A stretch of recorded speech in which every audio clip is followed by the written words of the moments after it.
ఓం నమః శివాయ. ఓం నమో నారాయణాయ.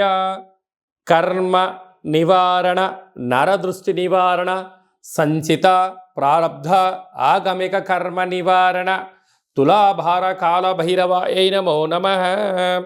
ఓం దిగంబరాయ విద్మహే గజవాహనాయ ధీమహి తన్నో కపాలకాల భైరవ ప్రచోదయాత్. ఓం ఇంద్రాణీ శక్తి దేవ్యై నమోస్తుతే. హరి ఓం. మా ఛానల్కి స్వాగతం. చూస్తున్న వీక్షకులకు, ప్రేక్షకులకు, ప్రియ కాళ భైరవ భగవద్బంధులకి స్వాగతం పలుకుతూ, మమ్మల్ని ఎంతగానో ఆదరిస్తూ ఉండబడినటువంటి ప్రియ సోదర సోదరీమణులకు అందరిపైనను, సనాతన ధర్మ సంరక్షకులకు, జ్యోతిష్య అభిమానులకు అందరికీ కూడా స్వాగతం పలుకుతూ, ఆదివారం అమావాస్య పుష్యమి నక్షత్ర సందర్భంగా అందరికీ నిండు నూరేళ్ల ఆయురారోగ్యాలను ప్రసాదించాలని శ్రీ కాళీ సమేత కాళభైరవ స్వామిని వేడుకుందాం. అందులో ఈసారి ఆదివారం అమావాస్య పుష్యమి నక్షత్ర సందర్భంగా రవి పుష్యార్క యోగం అందరికీ కలగాలని, అందరికీ మనతో రాబోయేటువంటి భవిష్యత్తులో ఉండబడినటువంటి 7 తరాల వారికి అద్భుత ధన రాజకీయ యోగ సకల ఐశ్వర్యం ఆనందాన్ని ఆ బుధాదిత్య రాజయోగ కారణము, రవిపుషార్క యోగ కారణము, ఆదివారం అమావాస్య కారణం చేత అందరికీ ప్రసాదించాలని కోరుకుందాం. 1/8/2024 నుండి 15/8/2024 వరకు పుట్టినటువంటి వారందరికీ కూడా ముందస్తుగా జన్మదిన శుభాకాంక్షలు. గతంలో వివాహం చేసుకున్న వారికి వివాహ వార్షికోత్సవ శుభాకాంక్షలు. ద్వాదశ రాశుల్లో గ్రహ గమనాన్ని ఒకసారి వీక్షింపచేద్దాం. వృషభ రాశిలో కుజుడు మరియు దేవగురు బృహస్పతి సంచార స్థితి, కర్కాటక రాశిలో రవి సంచార స్థితి, సింహరాశిలో బుధ శుక్ర సంచార స్థితి, కన్యరాశిలో కేతు భగవానుడు సంచార స్థితి, కుంభరాశిలో శని భగవానుడు వక్రగమన సంచార స్థితి, మీనరాశిలో రాహు సంచార స్థితితో ద్వాదశ రాశుల్లో గ్రహ గమనాలు ఈ విధంగా ఉన్నాయి. వృషభ రాశి వారు కాళ అమావాస్య కాళాష్టమి రోజున ఎలాంటి విధులను పాటించాలో ఈ వీడియోలో సవివరంగా సంపూర్ణంగా క్లుప్తంగా తెలుసుకుందాం. వృషభ రాశిలో ఏ నక్షత్రాలు వస్తాయి అనగా కృత్తికా నక్షత్రంలోని 2, 3, 4 పాదాలు, రోహిణి నక్షత్రంలోని 4 పాదాలు, మృగశిర నక్షత్రంలోని 1, 2 పాదములు కలిపితే వృషభ రాశి అవ్వడం జరుగుతుంది. చాలామందికి పుట్టినటువంటి కాల సమయంలో డేటా ఆఫ్ బర్త్లో లేనటువంటి కారణం వలన పేరు యొక్క మొదటి అక్షరాన్ని అనుసరిస్తూ రాశిని తెలుసుకునే ప్రయత్నం చేద్దాం.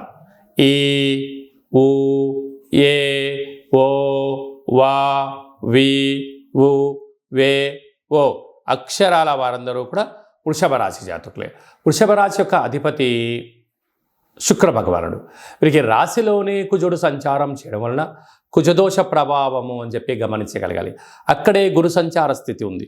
గురువు శత్రుస్థానంలో సంచారం చేయడం వలన ఈ ఆదివారం అమావాస్య, ఈ కాళ అమావాస్య, ఈ యొక్క అష్టమి తిథి యందున తప్పక వీళ్ళు కాళభైరవ నామ స్మరణ, తెల్ల జిల్లేడు వృక్షం దగ్గర దీపము, తెల్ల జిల్లేడు యొక్క వృక్షం యొక్క వేరును తీసుకొని వచ్చి సింధూరాన్ని పూసి ఒక గణపతి హోమాన్ని చేసుకొని ఇంట్లో పెట్టుకోగలిగినట్లయితే మీకు రాబోయేటువంటి 7 తరాల వారికి ఆనంద సిద్ధి, ఐశ్వర్య సిద్ధి, అమృత సిద్ధి, కనక వర్ష సిద్ధి అనేటువంటి అనేక రకాల శక్తులు మీకు సిద్ధింపచేసి విద్యార్థులకు ఉన్నతమైన ప్రపంచం, ఉద్యోగస్తులకు తిరుగులేని ఉద్యోగాలు, వ్యాపారస్తులకు తిరుగులేని రాజ్యాధికారాలు, అలాగా వారు ఏదైతే అనుకుంటారో అన్నిటినూ కూడా ఆ శ్వేతార్క వరసిద్ధి మహాగణేశ వారు సిద్ధింపచేయడం, కాళభైరవ స్వామి యొక్క స్మరణ, కాళభైరవ స్వామి యొక్క ధ్యానము మీకు యోగాన్ని, ఆనందాన్ని కట్టబెడుతుందని చెప్పి గమనించగలగాలి. అలాగనే వీరికి తృతీయంలో రవి, అర్ధాష్టమ బుధుడు, అర్ధాష్టమ శుక్రుడు కారణం వలన ఈ మాసంలో అంతను కూడా అష్టమి తిథి ఎందున, అమావాస్య తిథి ఎందున దూర వాయు జల ప్రయాణాలు పెట్టుకోవద్దు. మీ ఫోన్లు, ల్యాప్టాప్లు, ఓటీపీలు, బ్యాంకు లావాదేవీలు వీలైనంత వరకు క్లుప్తంగా ఉంచుకునే ప్రయత్నం చేయండి. మీరు కొద్దిపాటి వస్తువులు పోగొట్టుకునే పరిస్థితి చాలా అధికంగా ఉంటుందని చెప్పి గమనించాలి. హోటల్ వ్యాపారస్తులు, స్వయం వృత్తులు, సేవా రంగాలు, గృహ భవన నిర్మాణ కార్యక్రమం చేసేవారు, వ్యవసాయ సోదరీమణులు, ప్రభుత్వ ఉద్యోగంలో ఉండబడిన వారందరూ కూడా ఎన్నో జాగ్రత్తలు అవసరమని చెప్పి జ్యోతిర్విజ్ఞానం తెలియచేస్తుంది. ముఖ్యమైనటువంటి పండగల గురించి క్లుప్తంగా సవివరంగా సంపూర్ణంగా తెలుసుకుందాం.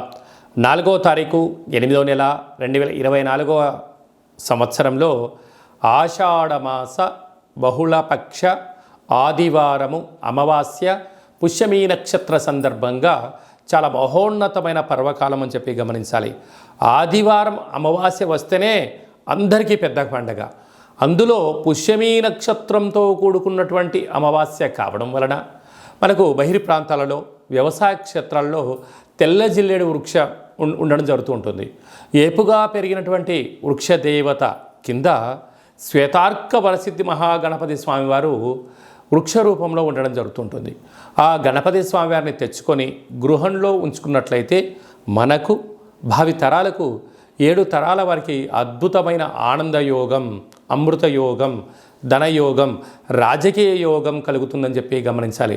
కనుక మనం అమావాస్య రోజు ఉదయాన్నే నిద్రలేచి ఇంటినల్లా శుద్ధి పెట్టుకొని మంగళ స్నానాలు చేసుకొని ఇంటికి మామిడాకులు కొబ్బరాకులను ఏర్పాటు చేసుకొని సూర్య నమస్కారం చేసి సూర్య భగవానికి అర్ఘ్యం వదిలిపెట్టడము, ఒక తెల్ల జిల్లేడు ఆకులలో చక్కెర పొంగలి పాయసాన్ని భగవంతుడికి నైవేద్యంగా ఏర్పాటు చేయడము, సూర్య నమస్కారాలు, సూర్య ఆసనాలు, సూర్యోపాసన, ఓం హ్రాం హ్రీం రౌం సహ సూర్యాయ నమః అనేటువంటి మంత్రాన్ని ఒక 108 సార్లు తప్పకుండా పారాయణం చేసినట్లయితే అద్భుత యోగం కలుగుతుందని చెప్పి గమనించగలగాలి.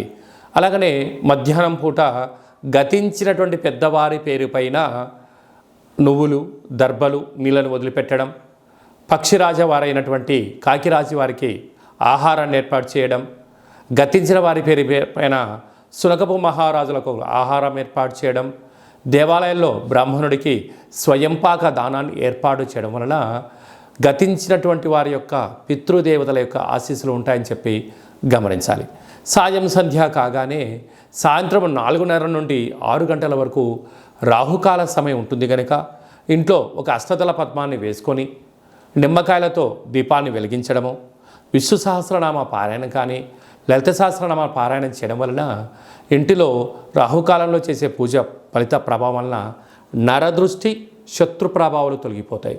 చీకటి పడ్డాక లేకుంటే ఉదయం కానీ ఇంటికి ఒక ఎర్రటి గుమ్మడికాయను దిష్టి తీసి పలగొట్టడం, దారం కలిగిన నిమ్మకాయని కట్ చేసి గడపకు ఇటువైపు అటువైపు పెట్టడం, కార్లను, ఫ్యాక్టరీలను, కర్మాగారాలను శుద్ధి పెట్టుకొని సాంబ్రాణితో ధూపం వేయడం వలన ప్రశాంతత కలుగుతుందని జరుగుతుంది.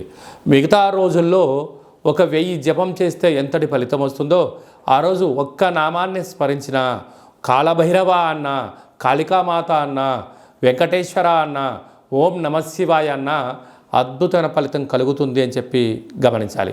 ఆ రోజు చేసే పూజ, ఆ రోజు చేసే దీక్ష, ఆ రోజు ఉండబడిన మౌనము మనకెంతో ఐశ్వర్యాన్ని, ఆనందాన్ని మనకు కలిగిస్తుందని చెప్పి గమనించగలగాలి. అదే కాకుండా ఆ యొక్క అమావాస్యను కాళ అమావాస్య అంటారు. అంటే కాళిదాసు లాంటి వాళ్ళు, బట్టి విక్రమార్కుడు లాంటి వాళ్ళు, శివాజీ చక్రవర్తులు లాంటి వాళ్ళందరూ కూడా ఇలాంటి రోజులలోనే సాధన చేసి కాళ స్వరూపమైనటువంటి కాళికామాతను, కాళభైరవ స్వామిని ప్రసన్నం చేసుకున్నారని చెప్పి గమనించాలి. అలాగనే మనకు 12వ తారీఖున 13వ తారీఖున శ్రావణమాస శుద్ధాష్టమి సందర్భంగా, కాళ అష్టమి సందర్భంగా కాళభైరవ స్వామి స్మరణ, ధ్యానము యోగదాయకం అని చెప్పి గమనించాలి.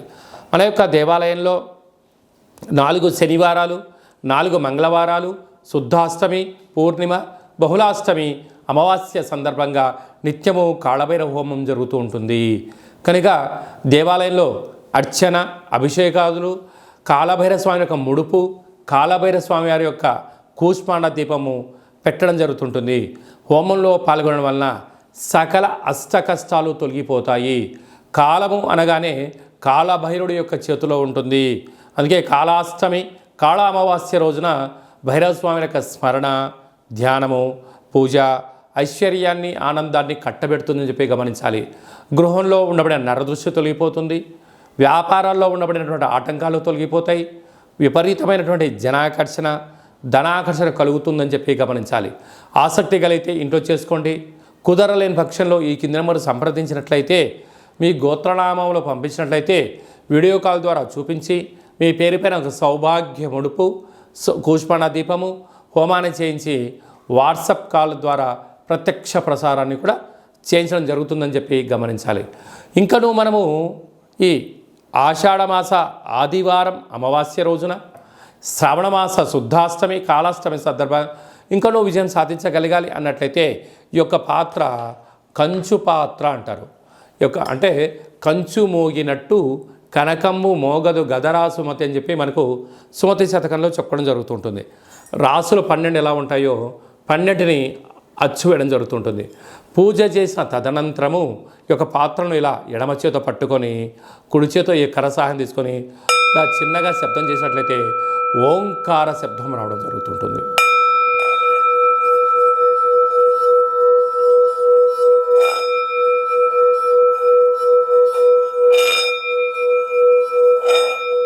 ఈ ఒక ఓంకార శబ్దం ధ్వని వలన మానవుని యొక్క శరీరంలో చక్రాలు వికసింపచేయడం, ఇంట్లో ఉండబడినటువంటి దరిద్ర దేవత బయటికి వెళ్ళడం, గ్రామంలో సంచరించేటువంటి మహాలక్ష్మి దేవత గళ్ళు గళ్ళు అంటూ మన ఇంటికి రావడం, మన ఇంట్లో అమ్మవారు కూర్చోవడం వలన సకల ఐశ్వర్యానికి సకల ఆనందానికి అపార కుబేర సంపన్నులు అవుతారని చెప్పి గమనించాలి.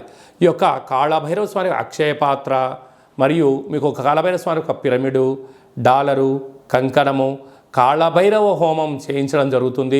మీకు వాట్సాప్ కాల్ ద్వారా ప్రత్యక్ష ప్రసారాన్ని కూడా చూపించడం జరుగుతుంది.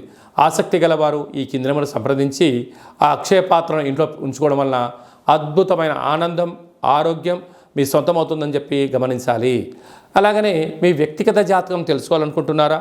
మీ పుట్టినటువంటి కాల సమయంలో మీకు తల్లిదండ్రులు పెట్టినటువంటి పేరు, డేటు, నెల, సంవత్సరం, సమయం వ్రాసి పంపించినట్లయితే 100 సంవత్సరాల జాతకాన్ని వ్రాసి సవివరంగా పంపించడం జరుగుతుంది.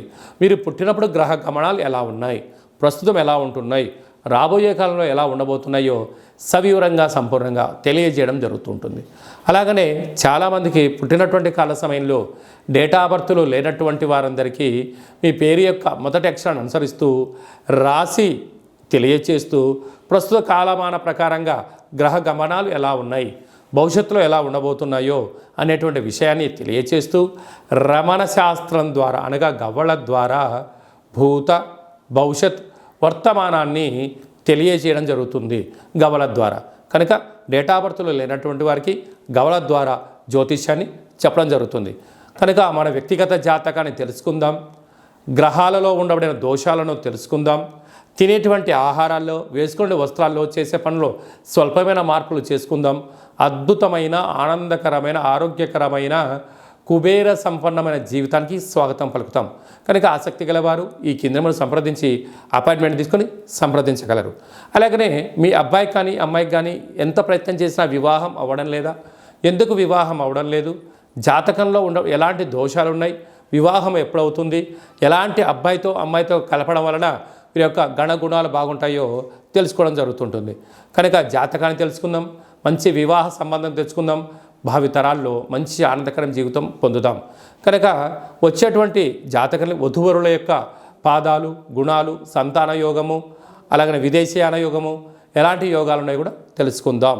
అలాగే మీ అబ్బాయికి కానీ అమ్మాయికి కానీ చిన్నపిల్లలు పుట్టినట్లయితే ఏ మాసంలో పుట్టితే ఎలాంటి పేర్లు పెట్టుకోవాలి, నక్షత్రంలో ఉన్న విశిష్టత ఎంతో కూడా తెలియజేయడం జరుగుతుంటుంది.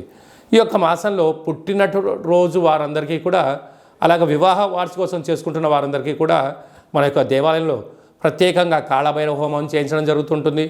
అలాగనే ప్రసాదం కూడా మీకు పంపించడం జరుగుతుంది. మనమందరము కూడా కలియుగ కాలంలో కాళభైరవ స్వామికి స్మరణ చేద్దాం, కష్టాలకు స్వస్తి పలుకుదాం, ఐశ్వర్యానికి స్వాగతం పలుకుతాం.